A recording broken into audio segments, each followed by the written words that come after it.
मंदिररू लुटिनेले देवींको मुकुट हुंडीरू टंका पैसा मध्य लुटिनेले पूजक देखि प्रतिवाद कलारू आक्रमण कले। लुटेरांको टार्गेट रे एबे केवल घर कि महल नुहे मंदिर भी रहिछि। दिन बेले टार्गेट करूछंती आउ राति हेले मंदिर रे बुलाउछंती कलाकना।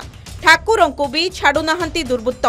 छत्रपुर रे चोर मानकर प्रादुर्भाव बढ़ी जाइथिबा देखिबाकू मिलिछि। गोटिए नुहे दुईटी मंदिररू चोरी करिछंती दुर्बृत्त। एने थाना रे अभियोग होईछि।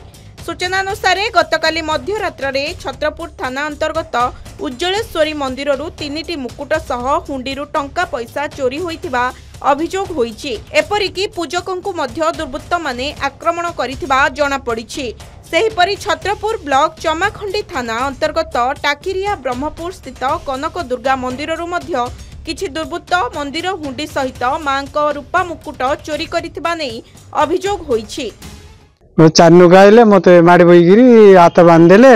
हाथ बांधिगिरी मंदिर भीतर पईले। कौन कौन चोरी करछन? मुकुट 3टा आ उंडर पैसा। पुलिस जणाइलो? आस्तिला पुलिस? हां आस्तिले। तेबे मंदिररू चोरी हेबा घटना को सहजरे ग्रहण करि पारु नाहंती स्थानीय बासिंदा।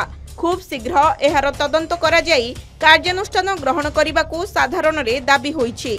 अन्यपटे एही घटनार खबर पाई छत्रपुर और चमाखंडी थाना पुलिस मंदिर रे पहुंची सीसीटीवी जांच करिबा सहित अधिक तदंत जारी रखिछि। छत्रपुर संतोष साहू का रिपोर्ट, के न्यूज ओडिशा।